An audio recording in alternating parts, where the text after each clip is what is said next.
on l'avait dit dans la dernière vidéo, on va partir sur 20 boys cette fois-ci. Donc ça, c'est des anciens boys que j'avais laissé faire à mon fils. Il était très très jeune, je crois qu'il avait une dizaine d'années. Et vous voyez, je lui avais appris à faire quand même des couches très fines. Ce qui fait que pour les reprendre, ça ne sera pas si dangereux que ça ne sera pas si dégueulasse que ça. Ceux-là, je crois que je l'avais un peu aidé. D'accord. Donc là, ce qu'on va faire, c'est qu'on va repartir sur un coup d'aérographe avec la couleur ici. C'est ma couleur principale en fait pour les orques. C'est ma couleur principale pour les orques. De façon à traiter, je pense que je vais d'abord traiter tous les vêtements et ensuite toutes les peaux. Alors,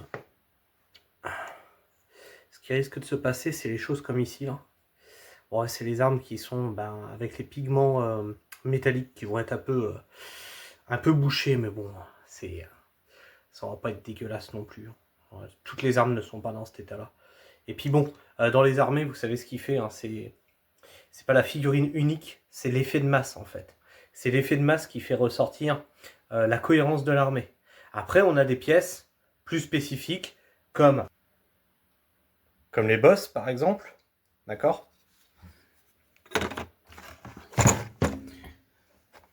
Donc vous voyez, le boss il est là, les coptères sont là, donc ça c'est des pièces plus spécifiques qui auront besoin de plus de soins. Certes une cohérence d'armée, mais avec beaucoup plus de soins d'application de peinture. Alors dedans là, on avait aussi, par exemple, les knobs, ou je crois que ça c'était les méga knobs, et j'avais fait une conversion à la con. À voir ce que j'en fais de ce truc là. Je pense que je vais quand même le faire. Je pense que je vais quand même le peindre. La bois qui tue. Et puis j'avais fait des... Alors je sais pas si ça existe encore. J'avais fait des Cram Boys en conversion en fait. Avec un gros tonneau de liquide derrière. Je vais les faire quand même parce qu'ils me font délirer. J'avais fait des Cram Boys comme ça. Donc ça c'est pareil. Hein. Les petits tubes comme ça là. Avec le bouchon. Là, ça doit bien faire 5 ans, avec ce bouchon-là, ça doit bien faire 5 ans que je ne les ai pas utilisées, et elles sont restées telles quelles. Alors que les pots, comme ceux-là, là, quad d'armes, bon, avec le bouchon qui est comme ça, forcément l'air elle passe. Et alors les pâtures citadelle, je te raconte même pas, que ce soit... Non, ça c'est du quad d'armes. Que ce soit les peintures citadelle, dans ce genre de contenant,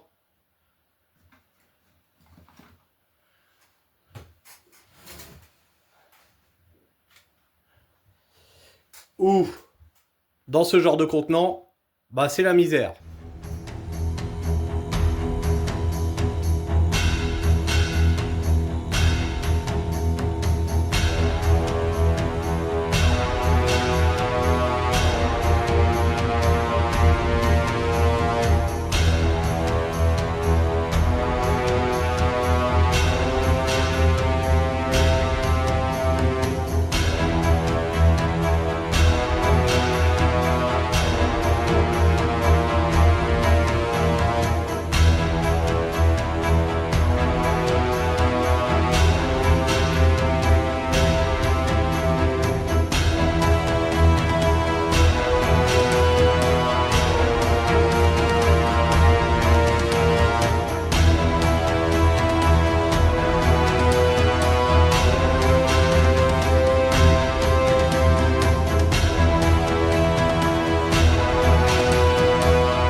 en théorie, vous venez de louper un truc.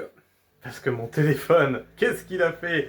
Forcément, il s'est arrêté à cause d'une mise à jour, donc vous avez raté une couleur. Donc je vais vous dire ce que j'ai fait exactement dessus. Donc ici, tu as les boys qui ont été faits. Donc tu vois, la couleur jaune est finie. Donc ça, c'est ce qu'on a fait ensemble. Le jaune est fini. Et vous voyez qu'il y a le vert est passé, d'accord? Alors juste pour vous montrer, hein, tu vois là, c'est dégueulasse. Hein. Voilà, et à la fin, il faut que ça finisse comme ça. On part quand même de ça, d'accord? Et on finit là-dessus. Alors, le vert, vous l'avez raté, c'est un mélange de celui-ci, Black Forest, de Scalcolor, et du Katachan Green de chez Game Workshop, mais bon, moi j'ai la Game Color, qui est cette référence-là. Et une fois qu'on a fait ça, on se dit qu'on a déconné. Et oui, si tu as remarqué un truc, c'est que le jaune prend 70% de la figurine. Or moi, qu'est-ce que j'ai fait? J'ai tout fait en couleur de base marron, en me disant, ça fera mes pré-ombrages. Qu'est-ce que je suis con des fois aussi. J'aurais tout fait en jaune, en fait, j'aurais gagné du temps. Pourquoi Donc le jaune, c'est du Desert Yellow. Desert Yellow. J'aurais tout fait en jaune, j'aurais gagné du temps. Parce que déjà, j'avais tous les fringues déjà de fait.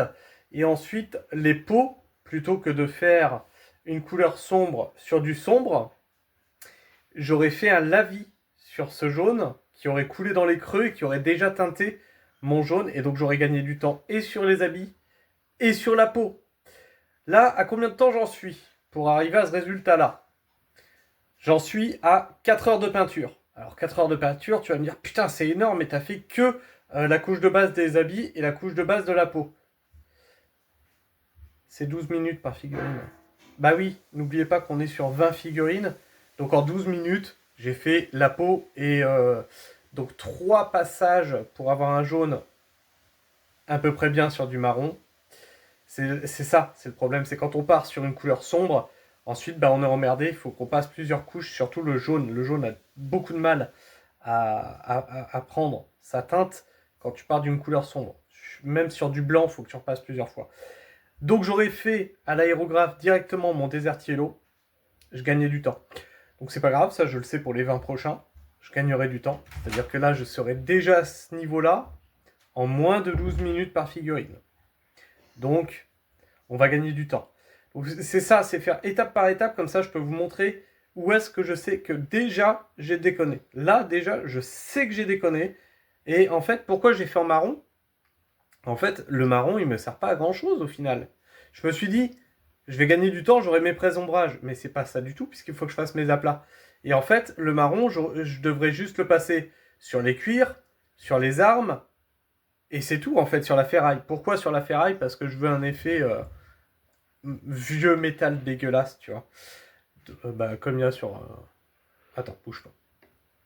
Comme tu le vois sur celui-là, donc c'est un vieux métal dégueulasse, avec un rajout de couleur de rouille, comme il y a eu sur le flingue. Et en fait, il n'y a que les cuirs qui sont vraiment en marron.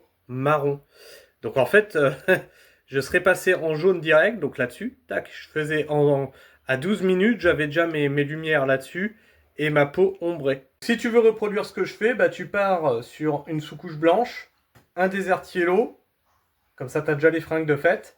Et ensuite, je vous montrerai les éclaircissements. Les éclaircissements, je pars sur du Prince Auguste. Je crois que c'est celui-là, le sabir irakien. Prince Auguste. Je vous montrerai ça parce que là, le point, il se fait sur ma tête. Et du Squelette Bone. Et après, du Squelette Bone plus blanc. Et encore, c'est vraiment une pointe de blanc juste pour les derniers éclaircis. Ça permet d'avoir une espèce de fringue, vous savez, en couleur tissu crade, dégueulasse, mais qui soit ni jaune, ni rouge, ni, tu vois, ni aucune faction, en fait. Aucune faction de clan orc. Comme ça, ils sont tout à fait neutres. Et on a une espèce d'habit de bure, en fait, de bure brute, tu vois, comme on avait au Moyen-Âge. Donc ça fait assez primitif. avec les cuirs qui sont autour, on y est. Donc là, bah, clairement, les prochains, je sais ce que je fais. Donc là, prochaine étape, bah, on fait les éclaircies sur les habits, on fait les éclaircies sur les peaux, et puis après on fait bah, le reste, les armes, les cuirs, etc. Bon, je vous fais la bise, j'espère que tout ça, ça vous aura plu, que l'empereur vous garde. C'était l'Astronomical. Ciao.